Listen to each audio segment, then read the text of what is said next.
Here's something that changed how I see people. A guy I knew, successful, charismatic, everyone loved him, got exposed for stealing credit from his team.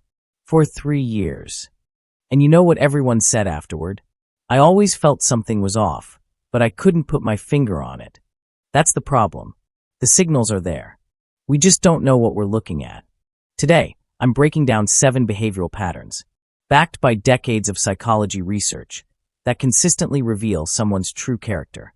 Drop a triangular flag if you've ever ignored warning signs you saw but couldn't explain. And stay till the end. Because behavior number 7? It's the one most people completely miss. Let's dive in.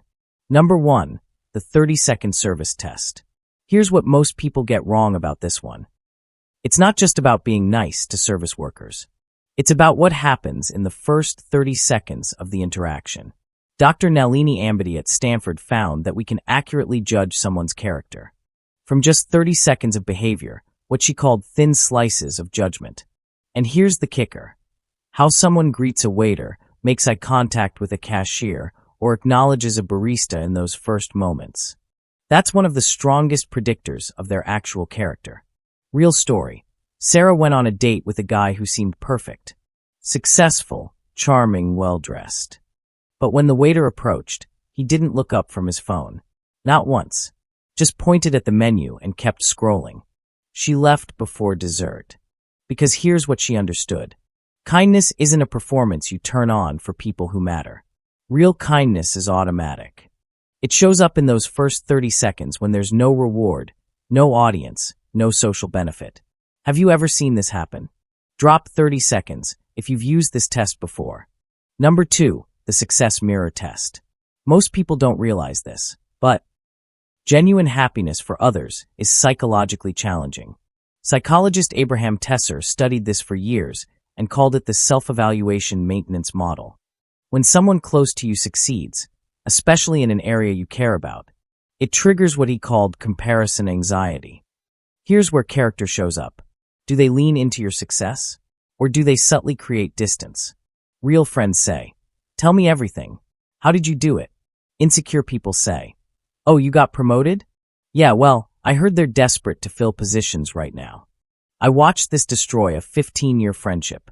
One guy got into Harvard. His best friend said, "Must be nice having parents who can afford that." The truth, his parents worked 3 jobs to cover application fees. That friendship ended that day. Here's what's interesting. It's not about the words. It's about whether they ask questions or make statements. Questions equals genuine interest.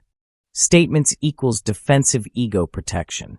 Comment mirror test, if you've experienced this, either as the successful person or the friend who struggled to be happy. Number 3, the accountability response. Here's something uncomfortable but true. Mature people can say 3 words that most adults physically struggle with. I was wrong. Research from the University of Michigan by Dr. Fiona Lee found that leaders who admitted mistakes were actually perceived as more competent, not less. But here's the problem. Our brains are wired to protect our ego. Admitting fault triggers the same neural response as physical pain. Watch what happens when someone's called out. The response happens in stages. Stage 1, deflection. That's not what I meant. Stage 2, justification. You don't understand the context. Stage 3, counterattack. What about when you? People with strong character? They skip straight to, "You're right. That was my mistake. My old manager made a scheduling error that cost our team a weekend." Instead of owning it, he blamed the intern, who wasn't even in the meeting where the schedule was set. Dead silence in that room. Because everyone just watched him sacrifice someone's reputation to protect his own. People who can't admit small mistakes will bury you under the bus for big ones. It's not a character flaw. It's a pattern that escalates. Think about someone who blamed you for their error. Their name just came to mind, didn't it? Number 4, the information addiction pattern. Let me reframe something about gossip. It's not that people who gossip are bad. It's that some people are literally addicted to being the source of new information. Anthropologist Robin Dunbar found gossip makes up about 65% of conversation. That's normal social bonding. But here's what separates healthy communication from toxic patterns. Healthy people share information to connect. Information addicts share information to feel important. Ask yourself, when they tell you something about someone else, do they seem concerned or excited? Concerned. I'm worried about John. He's been struggling. Excited. You won't believe what I heard about John. See the difference? I had a colleague who never spoke negatively about anyone. When someone asked her about a coworker who'd sabotaged her project, she said, I don't know her full story, so I'm not going to judge. Everyone trusted her completely. Because she proved over and over that secrets were safe. This doesn't mean never discussing others. It means noticing the energy behind it. Is it concern or entertainment? Who's that person in your life who you'd trust with anything? Drop, I found one below. Number 5, the boundary response test. This one separates healthy relationships from toxic ones faster than anything else. Dr. Henry Cloud, psychologist and author of Boundaries, says that how someone responds to your boundaries is a litmus test for relationship quality. But here's what most people miss. Healthy people don't just accept boundaries, they appreciate them. Try this experiment. Say no to something small. Watch the response. No problem. Thanks for letting me know. I appreciate you being honest. Oh, so everyone else is more important than me? I thought we were closer than this. Fine. Remember this next time you need something. That third one. That's not disappointment. That's weaponized guilt. Real friends understand that boundaries aren't rejection. Boundaries are how you protect the relationship from resentment. If someone punishes you for saying no to coffee, imagine what happens when you say no to something that actually costs you. Type boundaries if this one hit home. Let's normalize protecting our energy. Number 6, the confidence ratio. Have you ever told someone a secret, then heard it from someone else later? Here's what Yale psychologist Dr. Emma Levine found. People who violate confidentiality once are statistically likely to do it again. But it's not because they're malicious. It's impulse control. Some people can't hold information. Not because they want to hurt you, but because sharing information gives them a dopamine hit. Ask yourself, when they tell you someone else's secret, how do they frame it?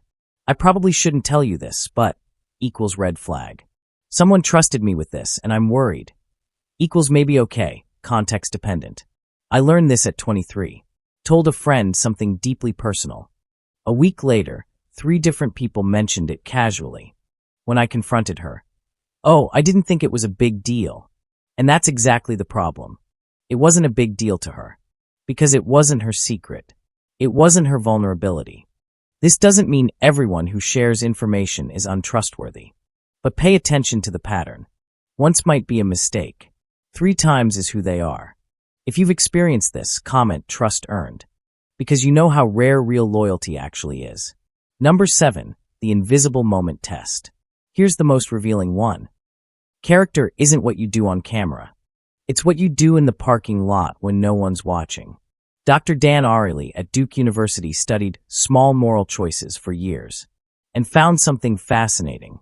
People who cut corners on small things, not returning shopping carts, not correcting undercharges, taking credit for minor things, were statistically more likely to cut corners on major ethical decisions later. I once watched someone find a wallet in a parking lot. No cameras, no witnesses. They opened it, saw $200 cash inside, and drove to the address on the license to return it. That person, that's someone you want in your life. Because when things get difficult, when no one's watching, when doing the right thing actually costs you something, that's when you see who people really are. It's not about the shopping cart or the wallet. It's about the pattern of choices when there's no external pressure to be good. So here's what to watch for. How they act in the first 30 seconds with service workers. Whether they ask questions about your success or make statements. If they can say, I was wrong. The energy behind how they discuss others. How they respond when you say no. Whether they can keep confidences. And who they are when no one's looking.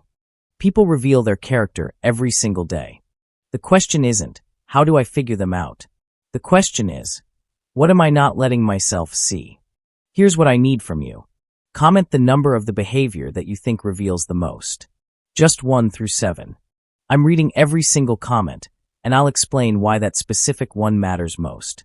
Use #character test so we can see what most people picked. And if this video helped you trust your instincts about someone, hit that like. Because someone else is doubting themselves right now, and they need permission to trust what they're seeing. See you in the next one. And remember, the people who need to fool you are counting on you not paying attention to these patterns. Don't give them that advantage. That's all for today. I'll be making similar videos in the future, so make sure to subscribe to see them.